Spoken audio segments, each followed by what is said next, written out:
Hey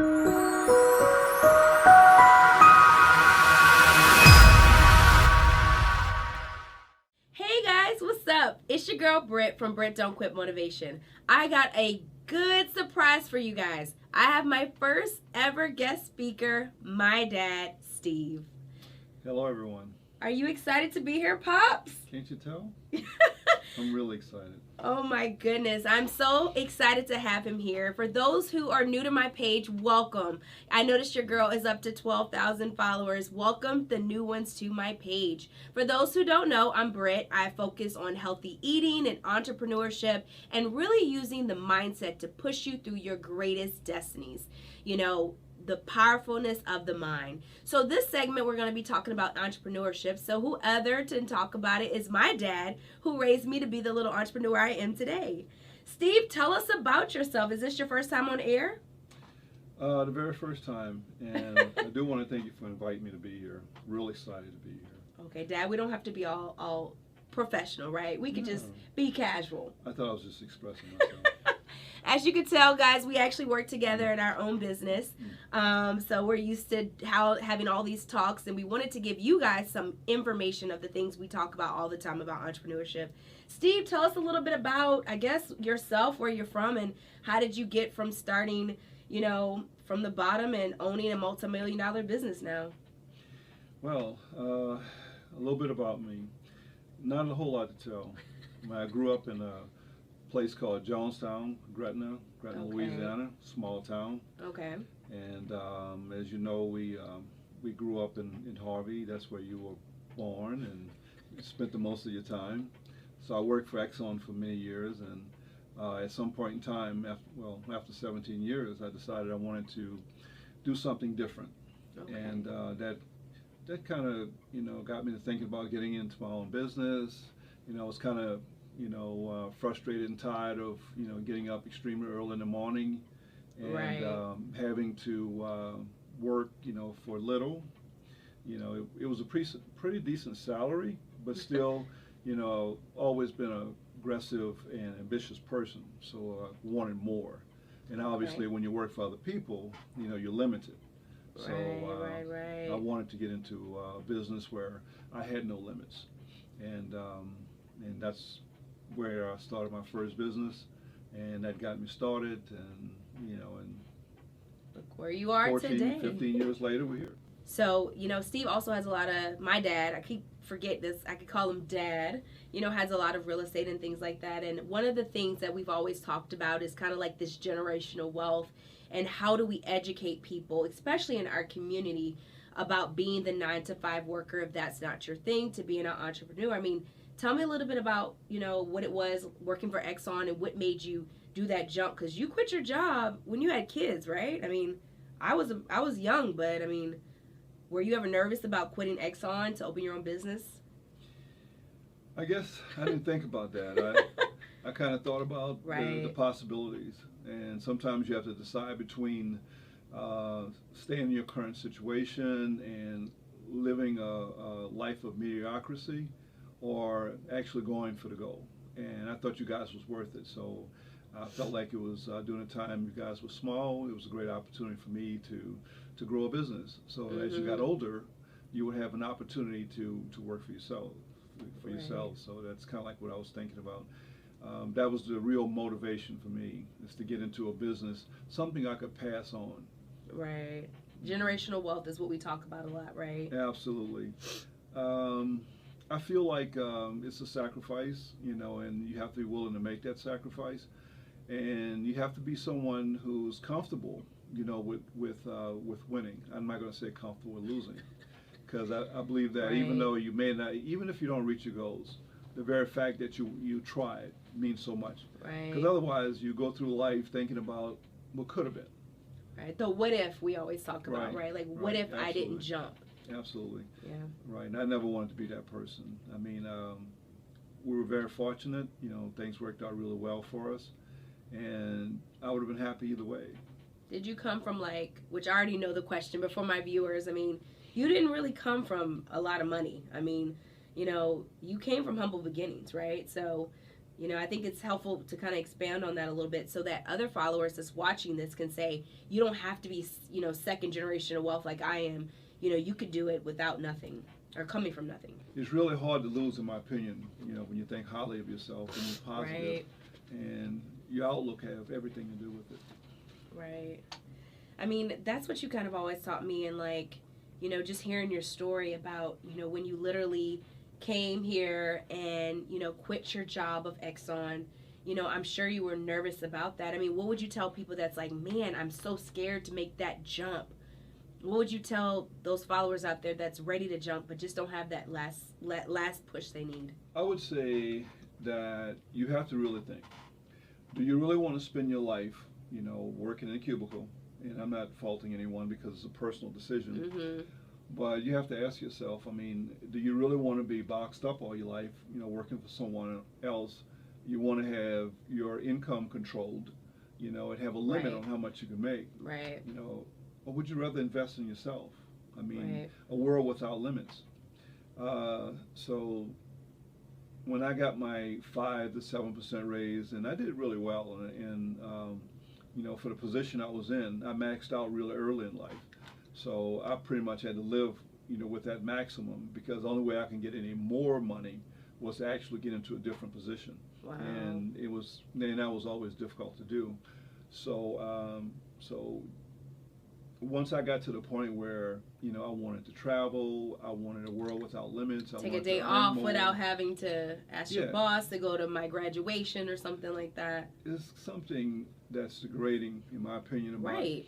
asking someone to take a day off, you know, to go see a kid, you know, play baseball or whatever. Right, right. So we do what we got to do, and I applaud anyone who works hard and you know, take care of his family, because I no way am I suggesting that anyone, you know, quit their job and not take care of their family. Right, right. I'm just saying, think about what it is you want in life, and you know, have some confidence in pursuing your dreams. Right. You know, because you want to live a full life. You want to live a life where, you know, a life without limits, a life where you can chase your dreams and, you know, enjoy the battle, you know, because, you know, some people might say, well, that's a lot of work, and you know, I don't really want to, you know, stress out over it, you know. Right. And that's okay. Like I said, it's not for everybody, guys. Right, it's not. Yeah, yeah. And I'm not suggesting that it is. I'm just saying for me, you know, and I'm talking about me, and I'm saying that if you're the kind of person, you know, who really have some good ideas and things you want to do, and I'm saying, try it, you know. And jump. Jump That's what it's about. I always say in my show, Dad, that you cannot get to success, guys, in the comfort. It's in the uncomfortness do we grow, right? And we'll talk a little bit about that later, but you've even lost a business and started a new one. I mean, when you lost your business before, did you ever think you would be able to build a new one? I mean, how did you push through those difficult times? Because being an entrepreneur, it's not all showy as it looks, you know. I mean, they have some hard times too, right? Well, I mean, like anything else, I mean, you have good times and bad times. Right. You know. And we've had a lot. Right. We've had a lot. Absolutely. And we're going to have more.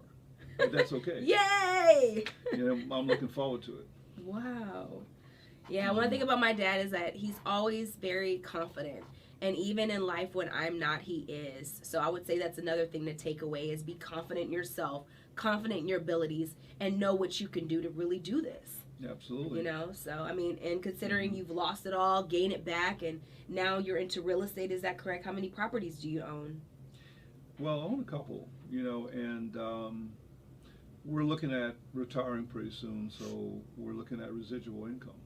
And having real estate provides that for you.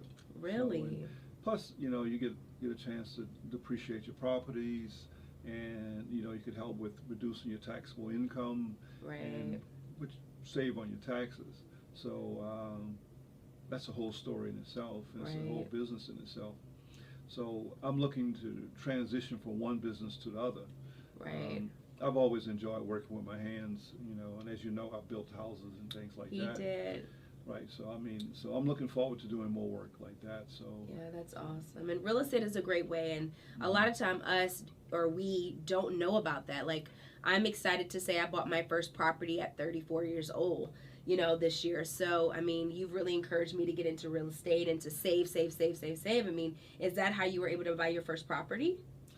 Well, absolutely. I mean, when you're starting out, I mean, you have dreams, and you don't start business with empty pockets. I mean, right. And that's where discipline. But you didn't have a in. lot when you started the business. Well, we you had got to have started. holes in your shoes, going to work with holes in your shoes, and Well, it's okay that people need to hear it. No, but I want to be honest. I mean, did I have a lot? No.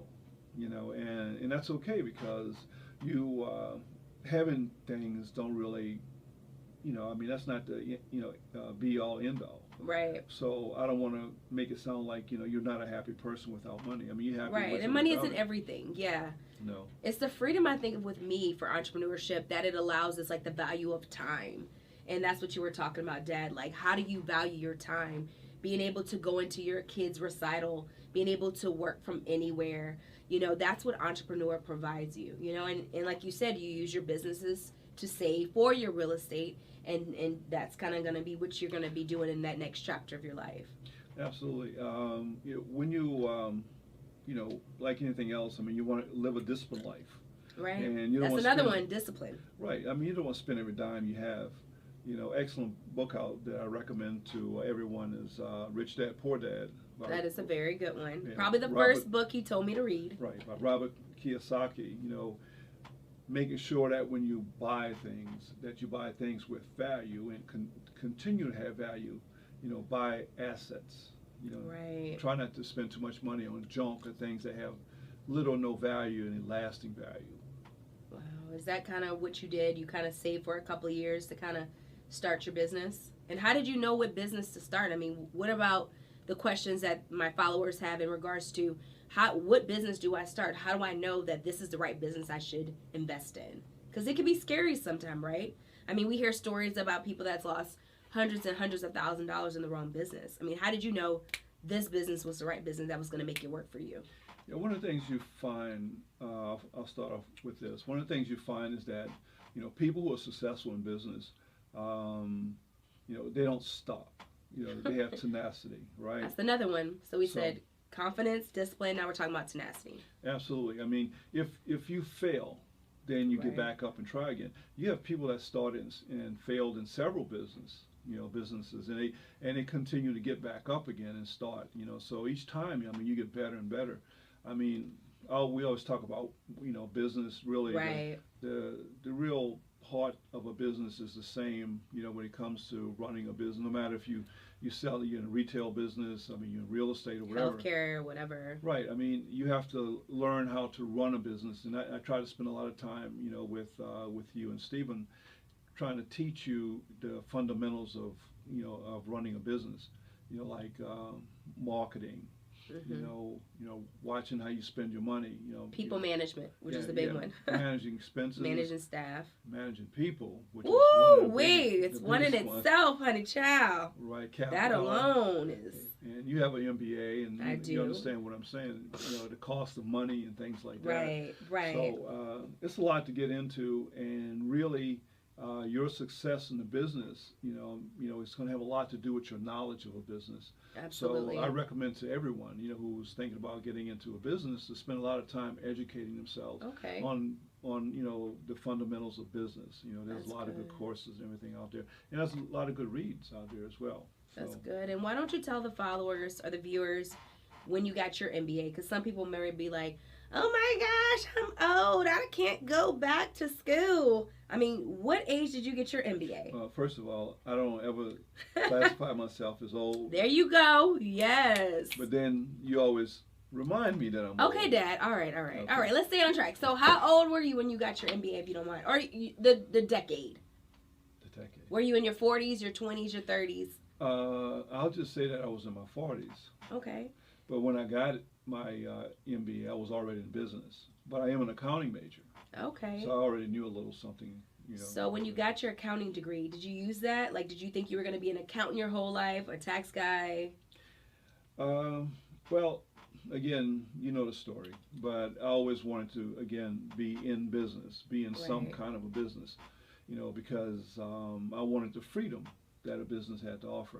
Yeah. And again, we talked about a world without limits. So Right. if I work really hard and I'm really smart, and because of my input and my abilities, my business Right. becomes successful, Right. then I should capitalize. I should take advantage. I should profit by the growth of my business. You get the money, right? That's what Right. I'm hearing. That's what people don't understand is when you work with a 9 to 5, for those who may not know, and if that's your thing, that's your thing. We're not persuading you. We're just giving you another perspective to think about, is that you're literally working for someone else and making them rich. So why not make yourself rich? Absolutely. That's what I always say. And also, you don't always get what you deserve. That's true. Because before, I'm sure when you were at Exxon, you probably thought you were going to get much more, but when they came to you and told you, I'm sorry, Steve, like, you're capped out, I mean, how did you feel when you heard that? Well, I don't want to pick on Exxon. It could have been any business. That's true. Yeah, Exxon. Disclaimer. I mean, I have a lot of good, Memories, at yeah. Exxon, and of course some bad ones too. Right. But the fact is that the money I earned working for other people, I save, and that's There what we you talked go. about, being a disciplined saver, because after saving so much, I was able to invest in business. Wow. And you don't save money or accumulate money, without working to earn it, unless you're Right. fortunate and someone give it to you. Right, which none of us were. Mm-hmm. So when you were saving, did you kind of say, okay, I'm going to set aside X amount per month? How did you save? Did you stop eating out? Did you live on one check? I think you and Mom kind of lived on one check and then deposit the other one into the saving, right? Yes, that's exactly how we did it. Okay. We tried to So that's a tip. minimize expenses, Okay. and save as much as we can. And like, many business, they offer like 401k. Okay. They have matching programs, stock options you could buy in a company, and I try to take advantage of everything they had to offer. Right. And I worked 17 years. Wow. And 17 years. Starting off extremely poor. I mean, we had to save, and it took a Right. while to accumulate enough money to really, go into a business. Now, once we saved enough, then I started looking out for a business to go into, and if you keep your eyes open, and that's important too, because if you're really not focused, Okay. then things will pass you by. So you have to, be really focused. So when the opportunity presents itself, Okay. you know, So keep them eyes open, always looking alert to the Right. next thing. Yeah. you see the opportunity, Right. and once you see the opportunity, then now you have the funds, To take save, to advantage. kind of jump in to make Right. that opportunity happen. Right. Otherwise, which is another reason why a lot of business fail, is because you're Right. undercapitalized. So you want Right. to make sure you have enough. And a lot of us, like, guys, when Dad started his business, he didn't have anyone giving him hundreds and hundreds of $1,000s. He did it from his saving, and he flipped whatever money that was into what he has now. And that just goes to what I always say about the mindset and the grit you need to have to really push through your desires. And if you want something bad enough, you'll do it, If it's, you don't need to eat out, if you don't need to do a Starbucks, if you don't have to have Chick-fil-A that day, what cutbacks can you make to save that money so that you're able to have more value with the time, so that you can pass something to your generations and we can continue that? And that kind of leads us into generational wealth. Like, let's talk about that. I mean, I know that's one of your favorite topics. Tell me a little bit about your idea of generational wealth. Well, when we started a long time ago, these thoughts, the idea of generational wealth was kind of new. Really? Right? I mean, being black, Okay. I mean, Okay. there wasn't a lot of knowledge, in my opinion. I mean, Okay. there's a lot of excellent books, always been a lot of excellent books out there. And, but coming from a very poor community, that information is not always available to you. Right. Yeah. So- we always had to kind of like, Right. yeah. I mean, if you don't know someone who will talk to you about having a business, Right. then Like how to start a business, how do you file a business license, all those kind of things. right, and now the information is readily available. So All I on mean, the you won't have any trouble finding it. But back in your day, you didn't really have access to that. Like, people, were they talking about like generational wealth back then? Well, I think the best way I can put it is when you guys were born, I mean, and as you got older, then my thoughts were that you would start your own business and not work for people. But you have to understand that there was a point in time when your parents advised you to go to school, get a good job, Right. become a doctor, which those are all great professions, you know. Right. But make sure, guys, that you're passionate about that. I know several doctors that hate working with patients, which is crazy to me, but it's true. So make sure that if you are going to a profession, it's because you're passionate about it, not just to make money. Because if you want to make money, there's avenues to do that, right? So many avenues to do that. Absolutely. Yeah, you have to fall in love with the game, Right. right? So, it's not always getting there. Sometimes it's the journey. Right. So you can have a lot of fun and a lot of fulfillment. And a lot of stress. Yeah, well, Every day it's a problem. it depends on how you look at stress. That's true. Because you That's don't have true. stress anyway, right? Any job you have, right? Even if you work for the 9 to 5, you're going to be stressed out anyway. Right. I mean, if you're an engineer and you design a building, right? There's stress with that. That's true. Yeah, we talk That building about it may all the break. time. Right. We sure do. Yeah, you may do something wrong and it's not structurally sound, Right. and it fall down, like in Right. Florida that recently happened. It sure did. Right, and some people have to testify in court. Oh, wow, and yeah. I'm You're sure they're right. going to look at blueprints Right. and they're going to look at contractors, Facts. and someone is responsible for that. Right. Right. So you're right. Yeah, I mean, if you're a pharmacist, I mean, you're filling scripts. Right. Right. What happens if That's stressful. you put somebody, high blood pressure medicine, maybe you give it to a child. Wow. Or whatever. I mean, yeah. so I mean, you're Good gonna have point. a hard day. Maybe come to work, you're stressed out. I mean, and maybe you make a critical mistake, one mistake. So Right. so stress. I mean, you may not want to acknowledge it, but everyone has stress. Everything we do is stressful. Yeah, Living in a pandemic is stressful. no So you're doubt. right. I rather stress for myself, and that's what made me want to start my business and also do consulting, which I do, as well as my investment property, because now I have a tenant who's now paying my mortgage, and in a couple of years I may sell that as cash, to get some income in. So yeah, as Black people, especially people of color, getting into the generational wealth is where we need to be. Now I have another question before I know we run out of time, but what would you say to someone who had a spouse who is giving them a hard time about starting a business? And I know this sounds familiar, but how would you deal with a spouse who maybe didn't at that same time see your vision or your dream of wanting to quit your 9 to 5 and open a business? Well, I was fortunate to have a very supporting spouse. Yay! So it would be very difficult Yay, for Mom. me to talk on that. But I think like everything else, I mean, it depends on your level of commitment. I mean, how Right. serious you are about wanting to start a business. I mean, Right. sometimes it's just a question of getting people to understand your dreams. So again, I was very fortunate that Donna understood. Right. What Good understanding. We Right. always talked about that. Right. Marrying someone with a good understanding. Right, and of course I wouldn't be where I'm at today had it not been for her, fighting Support along, and stuff like that. so, side by side. I mean, it's kind of hard to accomplish things when two people are pulling in different directions. Yeah. So I was fortunate because we both were pulling together. Yeah, but what happens if someone has someone who's not? That was the question. What would you say to someone who, I want to quit my job and my husband says no? Well, I mean, a house divided amongst itself will fall, right? Right. So you have to make sure that you have that commitment, Right. from her, and Right. and I'm speaking from the male, a point of view, Right. but it could be, of course, just the opposite. You could have you, a female, wanting to start a business and having, Right. It the could be either husband, or, yeah. right? So I think you have to spend time, making sure that you get the buy-in from your spouse. Otherwise, Right. it won't happen. Yeah, it's running a business is difficult enough, without having the support of your spouse. Right. So yeah. I would absolutely say I would never advise anyone to start a business, without first getting support, and Yeah.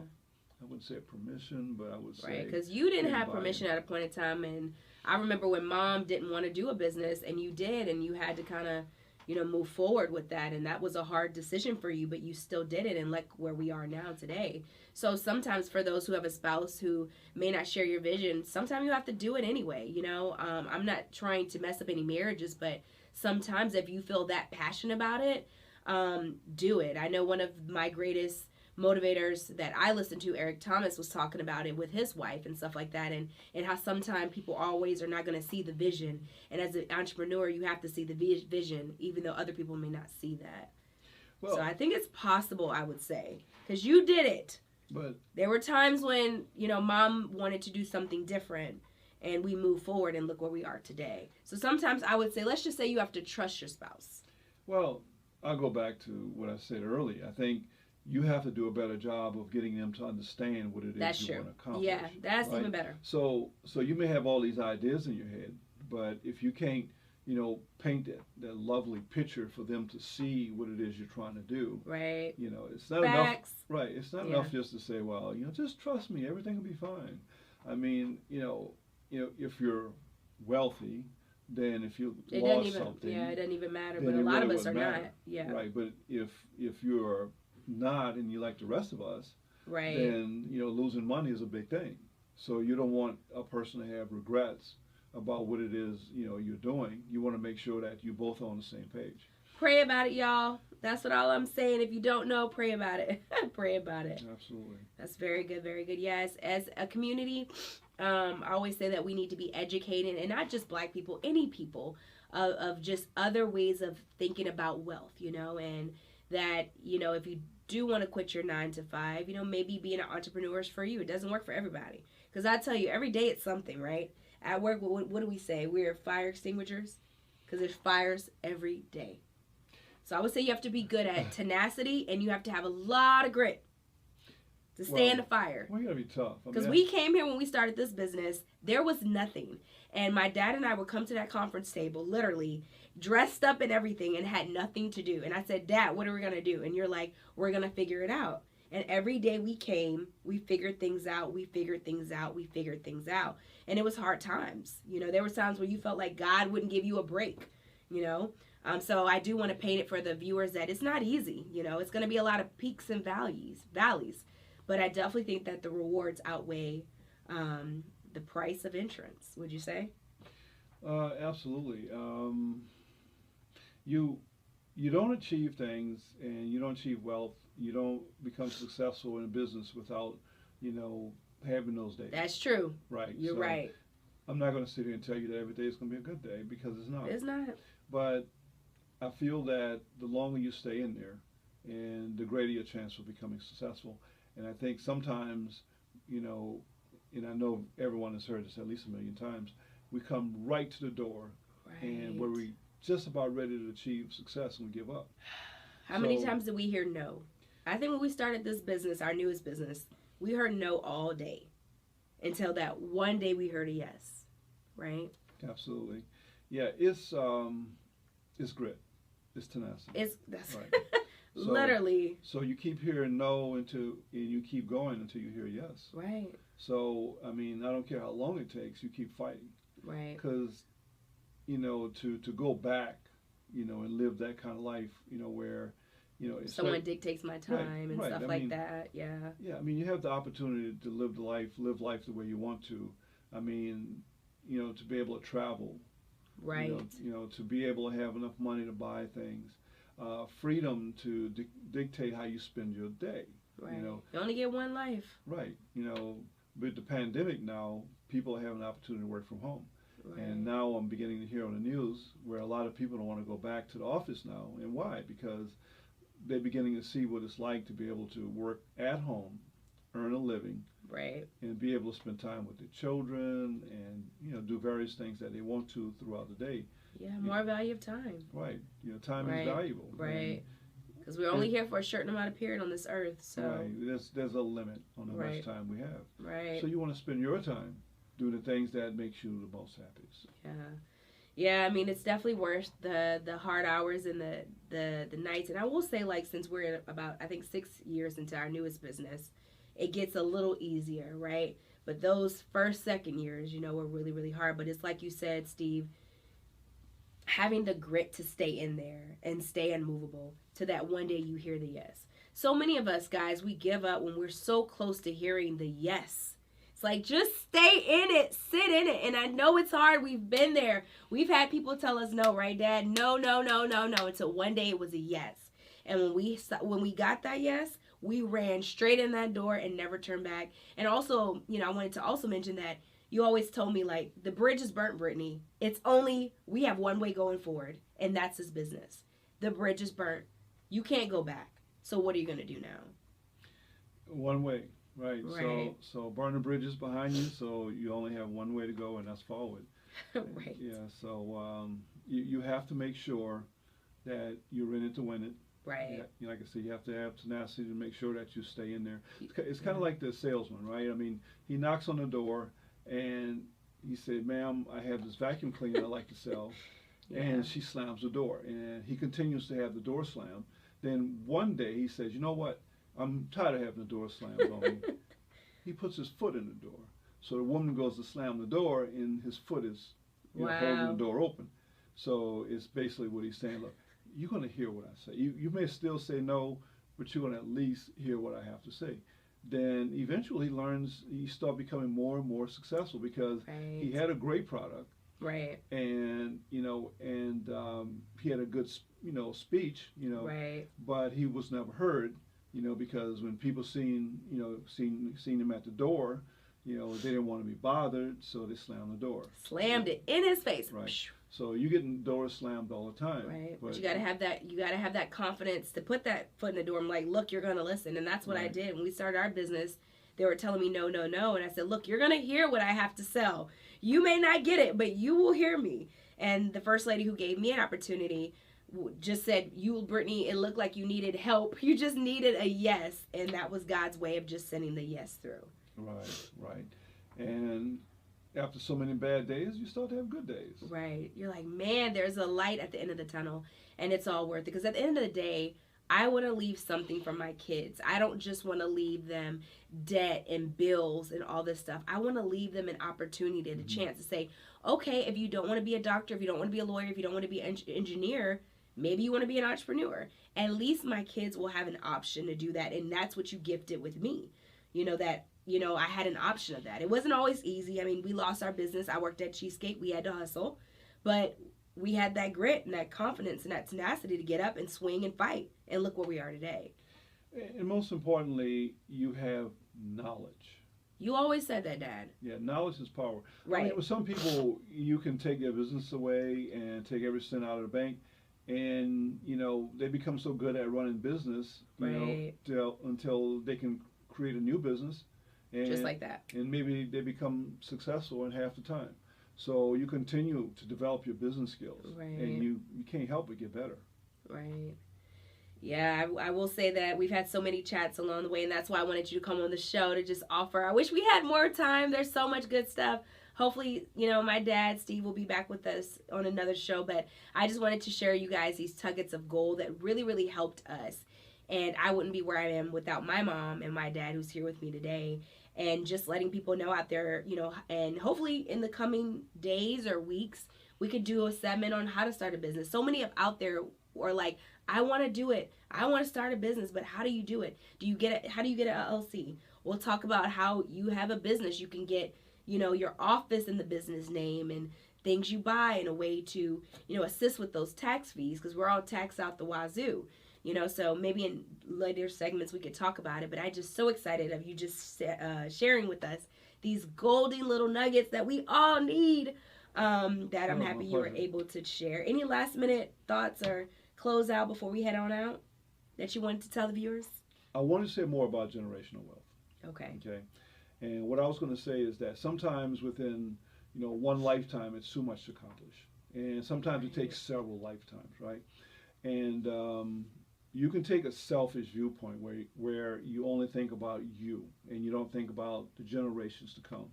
But I think, we as, as Black people, we're so much we having to overcome that we need to think more long term, and not just think about one lifetime. So you may have to sacrifice to get things started.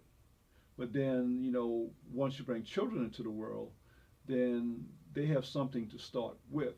Wow. So it means that instead of blowing your money on things that make you happy, buying a lot of junk like clothes and things like that, you put money in the bank and you save. And you may have the attitude to say, well, look, I work hard, I get it, I have to work hard to get it, let them get it themselves. That is absolutely the wrong attitude. Right. So generational wealth means that I work extremely hard so that my children, can have a head start. It's kind of like running a relay race, right? The first person out the box, she takes off really, really fast. Right. Right. And her goal is to give the next guy baton. A start, right? So kind of an edge. So, and you pass that baton from one generation to the next. Wow. And you may be dead and gone, right? But maybe 2-3 generations down the way, your family now are more prosperous, and they're not starting off the way you did. Wow. I mean, I have to start off this way. I have no choice. But my power is making sure that generations to come, have a better start than I did. So I don't fault my mom and dad, for not being able to give me a head start, because they really didn't have anything. And one of the things they didn't have, which is most important, is knowledge. Right, knowledge is power. Right. We have knowledge today. My parents didn't really have a lot of knowledge.